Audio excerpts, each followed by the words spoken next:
कल्पना कीजिए एक ऐसे बालक की जिसने साक्षात मृत्यु के देवता यमराज को चुनौती दी हो। अच्छा, ये तो बहुत ही दिलचस्प शुरुआत है ना? या फिर एक ऐसे अमर ऋषि की कल्पना कीजिए जिसने प्रलय के समय पूरे ब्रह्मांड का अंत देखा हो। ऐसे लोग जिन्होंने जीवन और मृत्यु के सबसे बड़े रहस्यों को जीत लिया है। बिल्कुल। तो सवाल ये है कि ऐसे लोग भला किसके सामने घुटने टेकेंगे? आमतौर पर लोग सोचेंगे कि किसी बहुत बड़े देवता के सामने। हाँ, लेकिन इसका जवाब शायद किसी को भी हैरान कर दे, क्योंकि इसका जवाब है एक नदी। अरे वाह! जी हाँ, हमारे आज के इस गहन अध्ययन में हम इसी विषय पर चर्चा करने वाले हैं। हमारे पास जो मुख्य स्रोत है वो महान दार्शनिक आदि शंकराचार्य द्वारा रचित एक बहुत ही प्राचीन संस्कृत स्तोत्र है, जिसे हम नर्मदाष्टकम के नाम से जानते हैं। एकदम सही। और हमारा मिशन आज ये समझना है कि कैसे इस प्राचीन रचना में नर्मदा नदी को केवल एक जल निकाय या भूगोल की एक नीली रेखा नहीं माना गया है। मतलब सिर्फ एक नदी से कहीं बढ़कर। हाँ, इसे एक सर्वोच्च ईश्वरीय शक्ति, भयनाशक और मुक्तिदाता के रूप में चित्रित किया गया है। ये एक ऐसी यात्रा है जो भौतिक दुनिया से शुरू होकर बहुत गहरी आध्यात्मिक परतों तक जाती है। और सच कहूं तो यही इस पूरे पाठ की सबसे आकर्षक बात है। कैसे? देखिए, आदि शंकराचार्य की ये रचना किसी रहस्यवाद या बहुत ही अमूर्त दार्शनिक बातों से शुरू नहीं होती है। तो ये शुरू कहाँ से होती है? ये हमारे भौतिक संसार से शुरू होती है, उन चीजों से जिन्हें हम देख सकते हैं, छू सकते हैं, और फिर धीरे धीरे ये हमारी चेतना को झकझोर कर एक बहुत ही अलग आयाम में ले जाती है। तो चलिए हम भी इस भौतिक परिदृश्य से ही शुरुआत करते हैं। जब हम इसके शुरुआती विवरणों को देखते हैं तो दृश्य एकदम सजीव लगता है। बिल्कुल, एकदम सिनेमाई। हाँ, पाठ में नदी की लहरों की सुंदरता का जिक्र है, उसके गहरे पानी को महागंभीर नीरपुर कहा गया है। मतलब ये सिर्फ एक नदी नहीं है, बल्कि एक पूरा इकोसिस्टम है, एक संपन्न पारिस्थितिकी तंत्र। जी, यहाँ मछलियां हैं जिन्हें मत्स्य कहा गया है, कछुए हैं जिन्हें कच्छप कहा गया है, मगरमच्छ और चक्रवाक पक्षी भी हैं। ऐसा लगता है जैसे ये नदी इन सभी जीवों के लिए एक सुरक्षित आश्रय है, एक सेफ हेवन की तरफ। ये एक बहुत ही सुंदर प्राकृतिक अवलोकन है। बिल्कुल। एक पर्यवेक्षक के रूप में जब भी कोई व्यक्ति एक विशाल नदी के किनारे खड़ा होता है तो वो सबसे पहले इसी जीवन को देखता है ना? हाँ, जो उसके आसपास पनप रहा है। सही कहा। नदी इन जीवों का घर है, वो उन्हें पाल रही है और बाहरी खतरों से बचा रही है। ये प्रकृति का वो रूप है जो पोषण करता है। लेकिन मुझे यहाँ एक बात खटकती है। अच्छा, क्या बात? ठीक इसी विवरण के तुरंत बाद ना पाठ का स्वर अचानक एक बहुत बड़ी छलांग लगाता है। छलांग कैसी? मतलब जो नदी अभी मछली और कछुओं के लिए एक बायोलॉजिकल घर थी, उसे अचानक कलयुग के पापों के भारी बोझ को हरने वाली कह दिया गया। अब कलोग भारहारी कहा गया है। मुझे यहाँ रोकिए और समझाइए। बिल्कुल, मैं समझ रहा हूँ आपका सवाल। क्योंकि देखिए, भौतिक रूप से जलचरों को शरण देना तो समझ आता है, लेकिन पानी में डुबकी लगाने से पाप कैसे धुल सकते हैं, या मृत्यु का वो जो अमूर्त डर है वो कैसे खत्म हो सकता है? क्या ये सिर्फ एक काव्यात्मक अतिशयोक्ति नहीं है, मतलब पोएटिक एग्जैजरेशन? ये एक बहुत ही स्वाभाविक सवाल है, और यहीं पर आदि शंकराचार्य का अद्वैत दर्शन अपना काम करता है। अद्वैत दर्शन? जी, इसे सिर्फ चमत्कारिक अर्थों में नहीं समझना चाहिए। जब पाठ कहता है कि नदी पापों को हरती है या भय खत्म करती है, तो हमें ये देखना होगा कि पाप या भय का मूल कारण आखिर है क्या? क्या है मूल कारण? वेदांत के अनुसार सभी भयों और पापों की जड़ इंसान का अहंकार है। ये भ्रम कि हम इस प्रकृति से अलग हैं। यानी वो सोच जो इंसान को प्रकृति का स्वामी मानती है। सटीक कहा आपने, बिल्कुल वही। देखिए, जब एक कछुआ नदी की गहराई में जाता है तो वो नदी के प्रति पूरी तरह समर्पित होता है। हाँ, उसका कोई अहंकार नहीं होता। सही। लेकिन मनुष्य के लिए बाहरी खतरे सिर्फ जंगली जानवर नहीं हैं।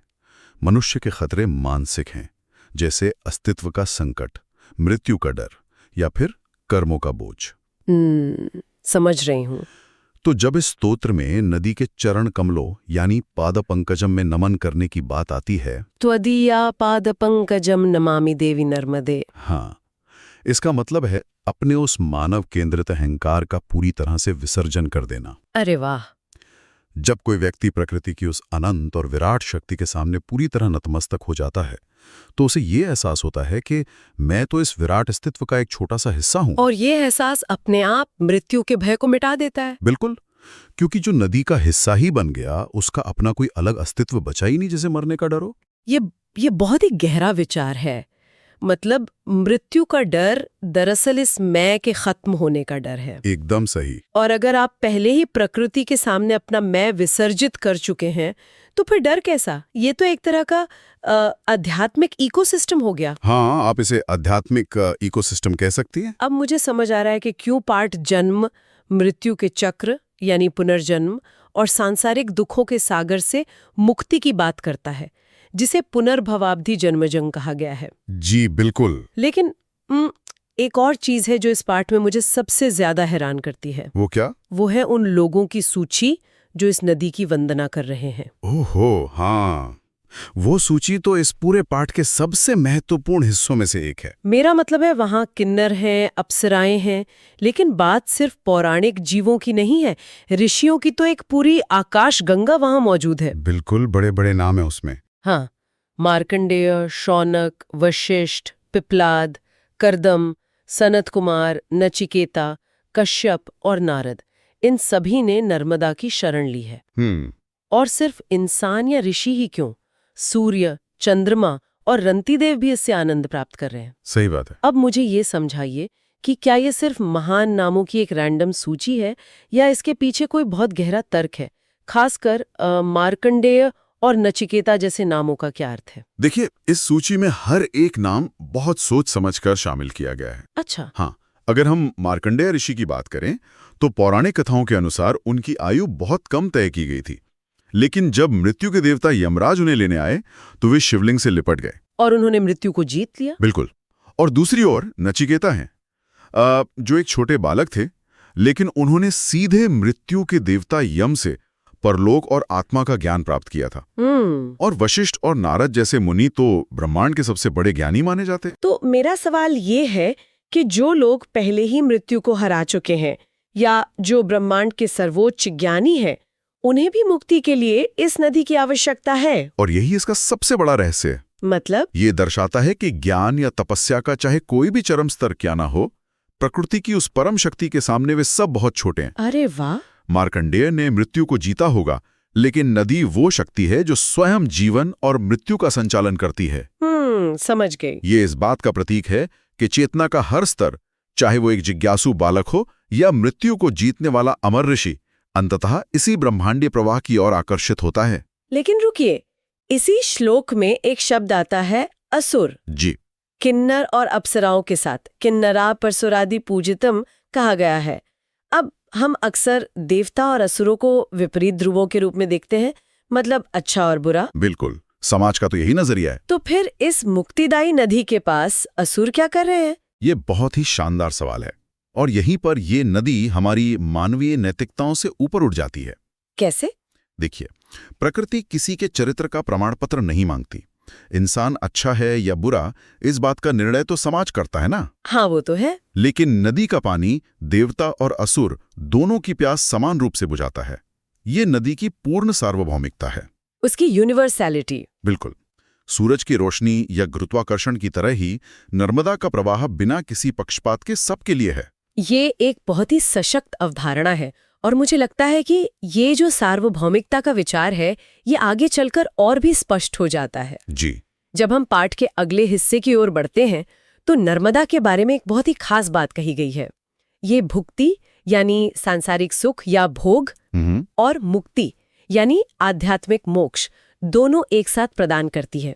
इसे भुक्ति मुक्तिदायकम कहा गया है। ये सभी जीवों के जीवन का धागा है, जीव जंतु तंतु। सही कहा। एक तरफ ब्रह्मा विष्णु और शिव यानी विरंची विष्णु शंकर इसके स्वरूप की वंदना कर रहे हैं, लेकिन दूसरी तरफ ये नदी एक विद्वान पंडित, एक अज्ञानी व्यक्ति, एक नट यानी अभिनेता और एक किरात यानी शिकारी, इन सभी के पापों को समान रूप से हरती है। ये मुझे बहुत दिलचस्प लगा। पंडिते, शठे, नटे, किरात, ये पंक्ति वास्तव में आदि शंकराचार्य के सामाजिक और आध्यात्मिक दृष्टिकोण का पूरा निचोड़ है। इस पंक्ति ने मुझे बहुत सोचने पर मजबूर किया। मतलब अगर हम इसे एक विज्ञान के सिद्धांत से जोड़कर देखें तो ये एक दर्पण की तरह काम करती है। दर्पण की तरह कैसे? देखिए, एक आईना ये नहीं देखता कि उसके सामने एक महान विद्वान, वेदों का ज्ञाता खड़ा है या जंगलों में घूमने वाला कोई साधारण शिकारी। बिल्कुल नहीं देखता। आईने का काम सिर्फ अक्स दिखाना है। वो बिना किसी भेदभाव के काम करता है। क्या हम कह सकते हैं कि यहाँ नदी भी उसी तरह व्यवहार कर रही है? हाँ, वो दर्पण वाली एनालॉजी बिल्कुल सटीक है। सच में? हाँ, मानव समाज ने जातियों, वर्गों, ज्ञान और अज्ञान के आधार पर ऊंची ऊंची दीवारें खड़ी कर रखी हैं। समाज में एक पंडित को सर्वोच्च बौद्धिक सम्मान प्राप्त है और एक किरात या शिकारी को शायद हाशिए पर रखा जाता है। बिल्कुल। लेकिन अद्वैत दर्शन में ये सामाजिक पदानुक्रम या कहें हायरार्की पूरी तरह से कृत्रिम है। इंसान की बनाई हुई। हाँ, आदि शंकराचार्य यहाँ स्पष्ट कर रहे हैं कि आध्यात्मिक मुक्ति पर किसी एक वर्ग का कोई एकाधिकार नहीं है। जब बात भुक्ति और मुक्ति की आती है तो प्रकृति ये मानती है कि भौतिक शरीर को जीवित रहने के लिए संसाधनों की जरूरत है। यानी भुक्ति की? जी, ताकि मन शांत होकर सर्वोच्च सत्य यानी मुक्ति को खोज सके। और ये दोनों के लिए समान रूप से उपलब्ध है। यानी भौतिक दुनिया और आध्यात्मिक दुनिया आपस में दुश्मन नहीं है? बिल्कुल नहीं। और यही वजह है कि समाज का बनाया गया कोई भी नियम उस परम शक्ति के सामने कोई मायने नहीं रखता। नदी का जल उस व्यक्ति को भी शीतलता देगा जो शास्त्रों का ज्ञाता है, और उसे भी जो जीवन यापन के लिए सिर्फ शिकार करना जानता है। दोनों को समान आनंद मिलता है। सर्व जंतु शर्म दे। जी हाँ, यही तो समानता का अंतिम रूप है। ये सच में बहुत ही सुकून देने वाला विचार है। समाज की बनाई सारी कृत्रिम दूरियां यहाँ आकर एकदम मिट जाती हैं। बिल्कुल मिट जाती हैं। तो अब हम इस गहन अध्ययन के अंतिम पड़ाव की ओर आते हैं, जिसे फलश्रुति कहा गया। पाठ के लाभ बताने वाला हिस्सा। हाँ, ये वो हिस्सा है जहां बताया जाता है कि इस स्तोत्र का पाठ करने से क्या मिलेगा। पाठ कहता है कि जो व्यक्ति दिन में 3 बार यानी त्रिकाल निरंतर इस नर्मदाष्टकम का पाठ करता है उसकी कभी दुर्गति नहीं होती। सही है। उसे दुर्लभ मानव शरीर प्राप्त होता है, वो शिव के धाम को प्राप्त करता है और उसे रौरव नामक भयानक नरक का सामना नहीं करना पड़ता। अब यहाँ श्रोताओं को एक स्पष्टीकरण देना जरूरी है।